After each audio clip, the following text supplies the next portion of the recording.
Welcome again, my dear friends. Thank you for joining me. I'm Ryan Campbell. I'm your host of the conversation today, and today we are joined with our neighbors. Actually, you are right next to the studio. I've been wanting to talk to you a long time.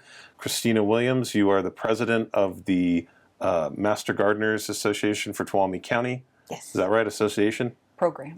Okay. We like to say program. And then Debbie Powell, you are the coordinator. Right. I'm the coordinator Gardeners. over the program. And, right. Well, welcome. Thank you very much for joining me. Like I said, I've been really excited to talk to you. It's the right time of year to talk about gardening and what we want to do outdoors and planning for, our bumper crop of oranges and apples. And, we hope. And of course, tomatoes. Right, tomatoes. Yeah. That's a must. Well, can I ask just to begin, can you explain a little bit about what is the Master Gardener program and what's the connection with the University of California system? Sure. The Master Gardener program is part of the University of California Cooperative Extension. So we're one of the programs that the University of California offers here at the Cooperative Extension Office. And so at our office, which is on 52 North Washington Street in downtown Sonora, we're just like a half a block north of Courthouse Park. We also have the 4-H program, and I know a lot of people are very familiar with 4-H. Mm-hmm. We have the CalFresh Nutrition program.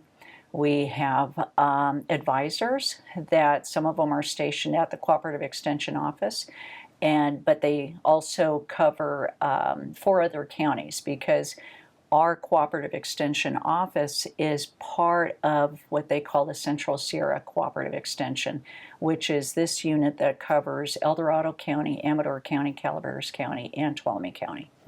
And our mission as Master Gardeners is a very simple mission. It's to provide research-based gardening information to the public. And we do that in a variety of means. We have information booths. We have our demonstration garden where we give monthly presentations. We have the writers group, which are writing articles on a weekly basis for the Union Democrat and My Mother Lode, the online news source. We have a radio program called Over the Garden Gate, which is we're part of My Mother Lode Community Radio. And then we're also, the Central Sierra has a YouTube channel, and there's amazing videos. And we posted not too long ago a new video on how to prune fruit trees. What's the purpose of the demonstration garden? How did that start? Was that there from 1983, or no? Is that a more recent? It's the Master Gardeners have been taking care of it for many years now, but it actually, we're on. Can you explain where it is first of all? Oh, sure. That's a good start. Yeah. So we're on the grounds of Christina Alternative High School, and it's kind of tucked in the back. It's a very special garden in that we have many different vignettes or little different themes. Like we have the vegetable garden, we have the orchard, we have the berry patch, the grass, native grass, or the grass section, rock garden, native plants, the pollinator garden. Actually, we're working on the pollinator garden right at the moment. So there's all these different vignettes, but the garden, to answer your question, was started by a teacher years ago. And then the teacher left. I think they had a little bit of trouble trying to get somebody else interested. And so nobody had time to work the garden. And I guess if you're a teacher, I mean, you just know how busy teachers are. Mm-hmm. So it just takes this rare combination of somebody, devoting so much time, because a garden does take a lot of time. Or it can take a lot of time. So they approached the Master Gardeners, and the Master Gardeners decided to take on this project. So a lot of the fruit trees were planted by that first teacher that started the garden. And so they may not be ideal. They may not be the ideal representation of what you would want in a fruit tree, but what it does do is give information on a handle, a fruit tree, that maybe you inherited. I mean, maybe you bought a piece of property and there's this giant out-of-control apple tree.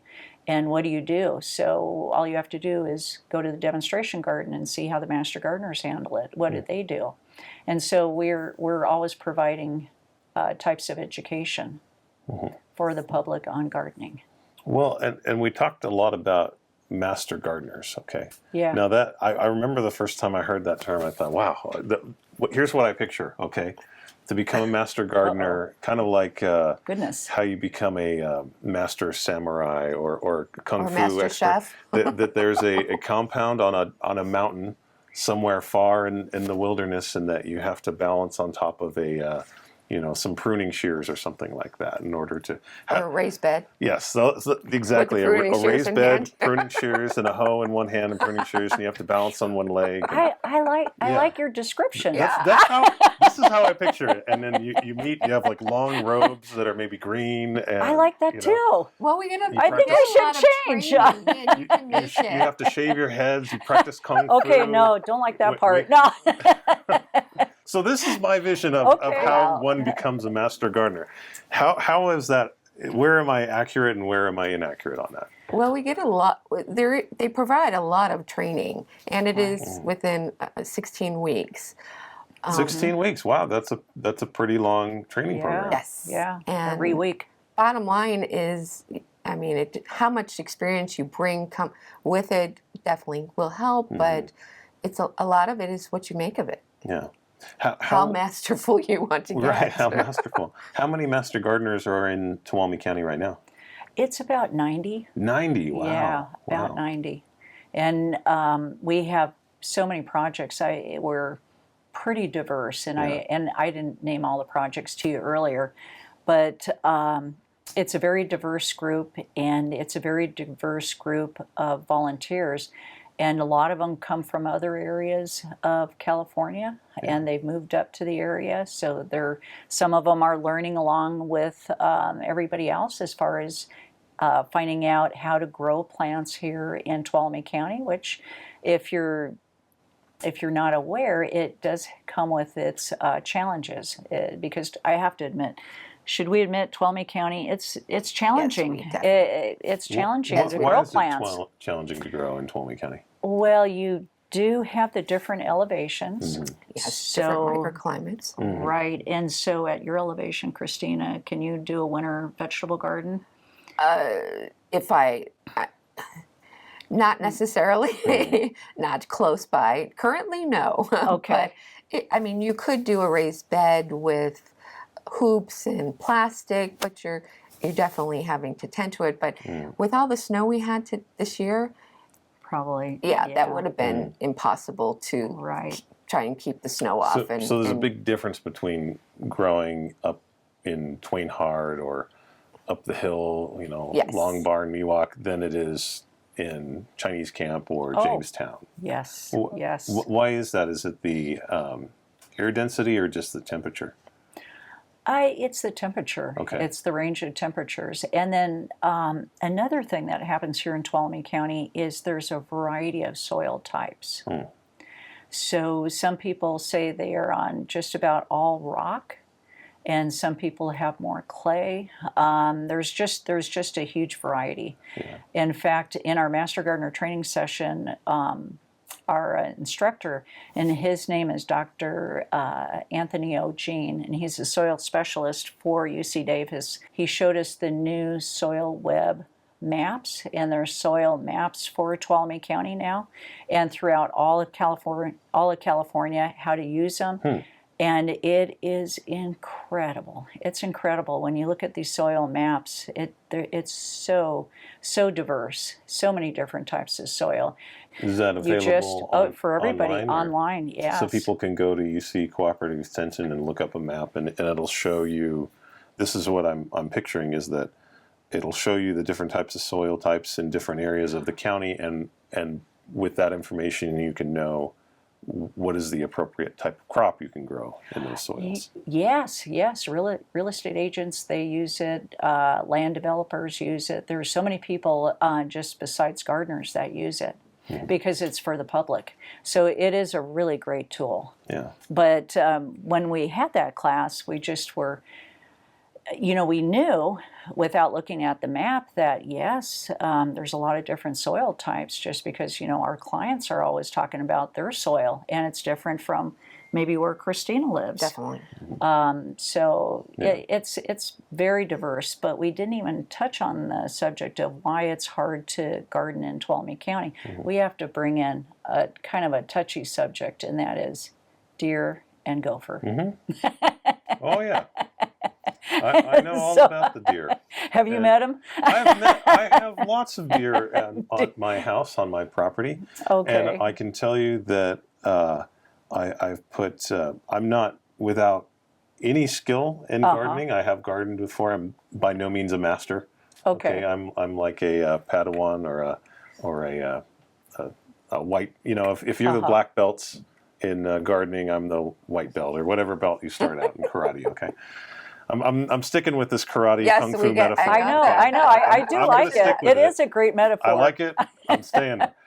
And I've put hours of time and care into growing tomatoes and all kinds of different lovely things, only to see them chomp down to a little nub because one of my kids forgot to close a gate, or I forgot to close the gate, or they just jumped over the gate. Oh.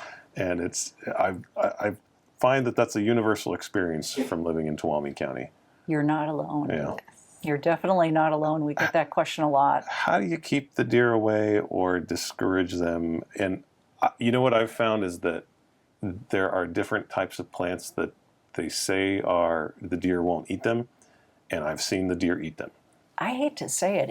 It's a challenging problem. It really is. And if you go on to UC, you'll find some publications, they have a pest note about deer, and they also provide some alternative fencing.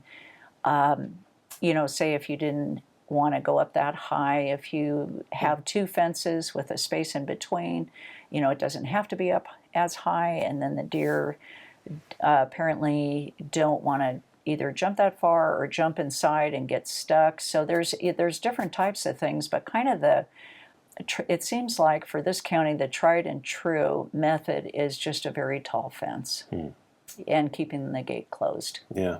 And that's hard Yeah. too because, part of the reason, half the reason why I like gardening is just looking at it. Right. I like the colors and the green Right. and the smell. And if you got a big fence, you can't see it that well. Right. Or, it depends on your tolerance level. If you're not growing vegetables, if you're just, have ornamentals and you're just, have a beautiful yard, what you might consider, there are some plants that deer like less than others. Deer are kind of like people. We've got our favorite foods that we like, and then there's some foods we just don't absolutely touch. I mean, it depends on the people. Well, deer are kind of that way too. So most of the year, maybe they don't like lavender because usually anything that's kind of stinky or furry or anything like that, typically that's not their first choice. But if their first choice is gone, then, they'll probably start eating some of the other ones. And then when you were talking about how they had eaten that one tree of yours, Yeah. same thing. There's green in that cambium layer right underneath the bark. So, that's something green and something they want. And so they'll start munching. What's the most fun to work with? What's the most fun Is it fun seeing somebody growing something for the first time? Oh, absolutely. Yeah. I think what's really interesting is sometimes people get really passionate about one item, like say for instance tomatoes, and they just expand. They just expand and they keep coming back. They're trying different tomatoes. They're trying, maybe some of the larger tomatoes. Sometimes they want to grow the cherry tomatoes, and it's just really fun. And it's when you talk about being fun, and I always say this to Christina when our master gardeners get together, we have similar likes, of course, and our common interest is gardening, and we're always talking. We're either, maybe complaining about deer. I mean, talking about how audacious, maybe a gopher was to take the whole plant Yeah. and not leave How anything. sad it is just I to mean, watch it happen. I know. Right under. Can you describe that? What does it look like when a gopher eats a plant? Basically, just that. You're just watching the whole plant go right under. Yeah, And it looks like a Bugs Bunny cartoon. Right, Like you see the plant exactly. shake, and then Yeah. I've actually seen that too. Yeah, but it's endless. There's so much to talk about. I mean, we never run out of subjects. If it's there's so many different types of gardening, and master gardeners do all different types of gardening. We've got master gardeners that are interested in roses. Oh, we didn't even mention that for the demonstration garden. We have a rose garden. There's some beautiful roses there. There's some beautiful hybrid tea roses, and then there's some floribundas. It's just the climbing really roses. the climbing we have an roses. arbor. Oh okay. yeah, the Goes over climbing the rose is arbor. spectacular, and and then there's also some clematis growing over the side. There's just it's really endless as far as all the topics, and it never stops. Yeah. I mean, we've had presentations at our general meetings, and the public is welcome to come to our general meetings, and those are usually the first Tuesday of the month at the senior center, starting at 5:00.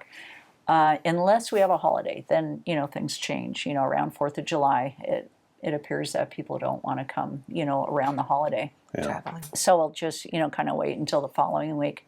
But we had one of our great presentations there in years past was Jordan Lowry. He gave a presentation about growing mushrooms. It was Growing probably, mushrooms. yeah, Interesting. yeah. It was just incredible. Just that one subject.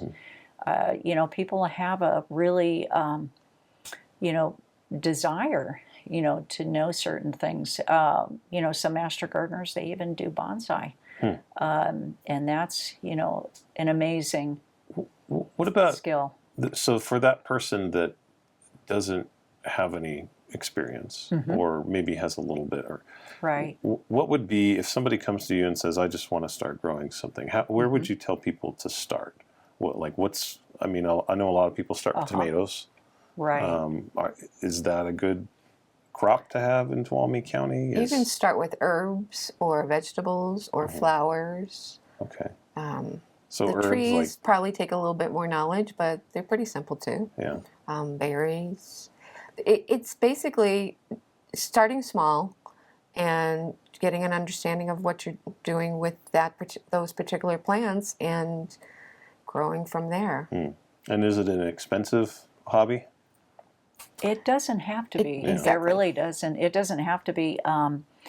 We were talking about composting earlier, and I made an admission that I am a lazy gardener. Yeah. And I won't go into my composting techniques because they're not good.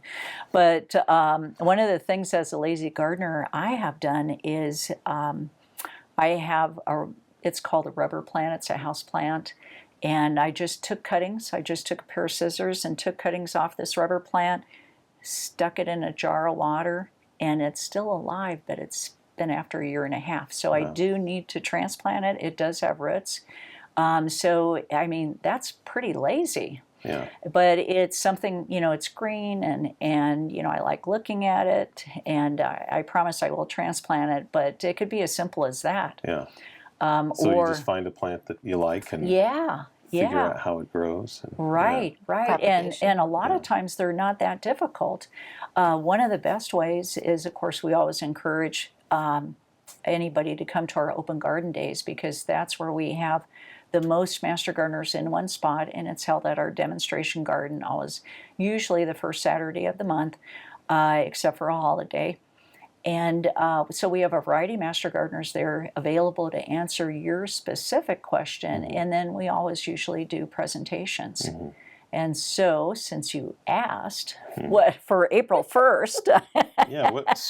You have some events coming up, like April 1st? Right. April 1st and the presentation is on preparing your garden beds for spring and planting and growing your summer vegetables. So if anybody has any questions about that, we're going to have master gardeners there at the garden with that type of knowledge and can provide answers and give a presentation. Yeah. So, which is always a lot of fun, and they will get a different perspective because Christina, you're over. What's your elevation again? Between 36 and 3800. 36 and 38. So, Christina's experience is going to be totally you're different. You're the high altitude expert. So. There are higher. Marion Chambers is a slightly higher than I, okay. but yes. Yeah. And it's. What do you like to grow? What's your favorite vegetable? I've started with the tomatoes, the peppers, the squashes, eggplants. What's the biggest squash you've grown? The trombosino. They I love will those. go all the way around and be from holy end to end. You're like this, but they're great. I mean, I started a new bed last year and grew them and zucchini and tomatoes and eggplants, and new beds are great. I mean, the stuff just thrives and grows, and started growing outside my box because I didn't build it up high. But that was cool. They did great outside the box because it's a closed in area. There's not any dogs or anything running around. So, but yeah.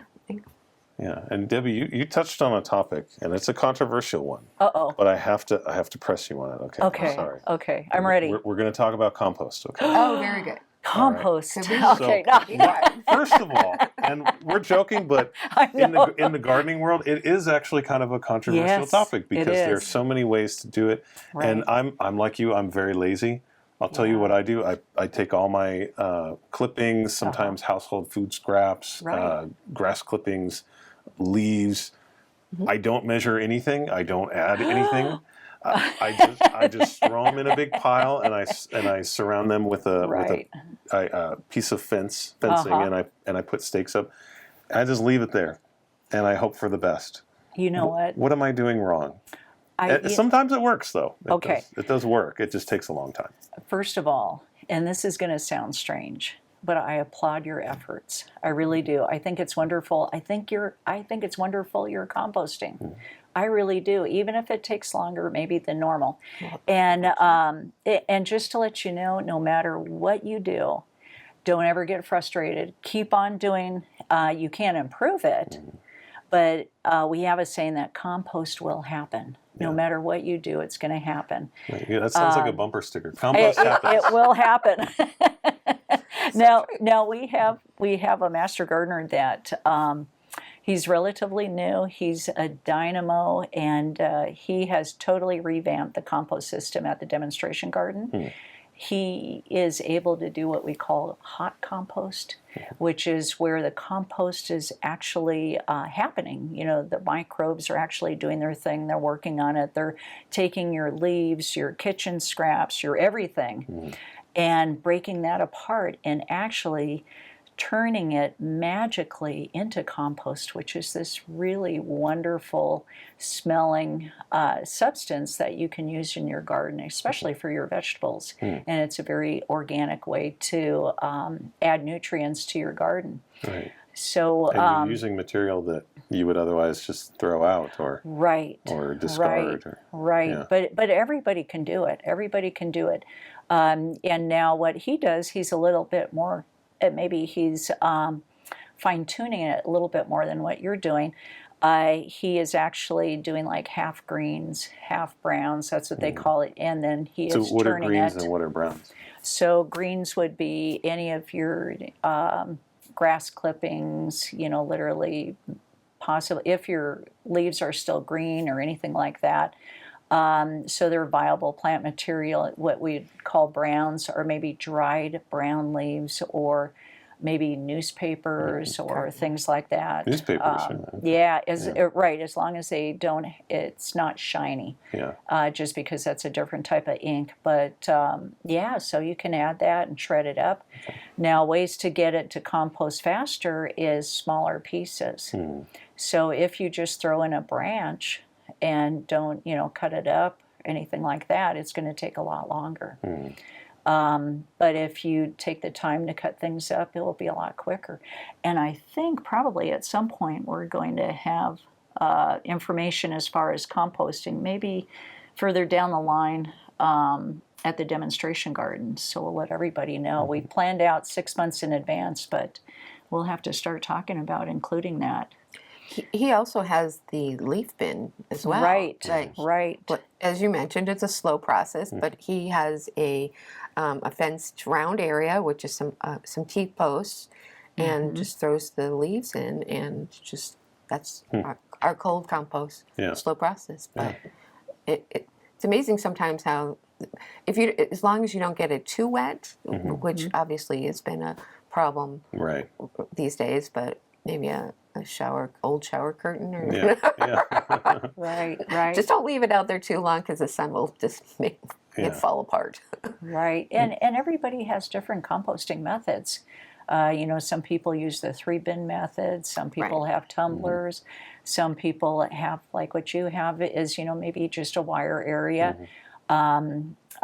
They're just all different methods. So it just all depends on the speed, how fast you want to have compost. So if you're patient, it's okay. Well, I think what I do, because I have multiple ones, and what's interesting to me is I'll fill them to the jam pack to the top as much as I can get in there, and then you see just over time they just get lower and lower and lower. So as long as I see that, I know something's going on in there. Stuff is going on. And you won't see change on anything that you can see. Anything that's exterior gets dried out, and you really don't have any of the composting action. But then when you pull that off, you'll have this compost that's just kind of in the center. It's like the center of a Cadbury egg or something like that. Oh, I like that. Yeah. I like that description. You That's can make wonderful. things that are just as delicious with it. Oh, I love that too. So you mentioned the April meeting. Yeah. Okay. And you have some other events come up. Your big plant sale is coming up, isn't it? 6. Right. Yeah. So when is that? Can you tell me about it? It's going to be May 6th, and again at the demonstration garden. And we will be having various plants from the different master gardeners and different elevations, and some vegetable starts, a lot of vegetable starts. Like what kind of vegetable starts? Tomatoes, and a start peppers. is a little sapling, right? Yes, we've grown them from seeds. Actually, we have a facility that we have access to, a greenhouse that we're using, and starting a whole bunch of different tomatoes, peppers, I think they even have flowers, zinnias, squashes. So I love zinnias. I was at the Seed Share event, and I picked up some there. And you work with the Focus group as well, right? We collaborate, and we're really fortunate that one of the board members for Focus is also a master gardener and a master food preserver. Wow. Her name is Frances Godwin. So our master gardeners are involved in so many different areas.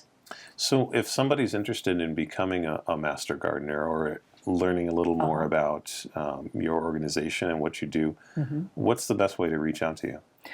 Well, believe it or not, if they see a master gardener, if they're at our information table, they can give their contact information and I'll get it.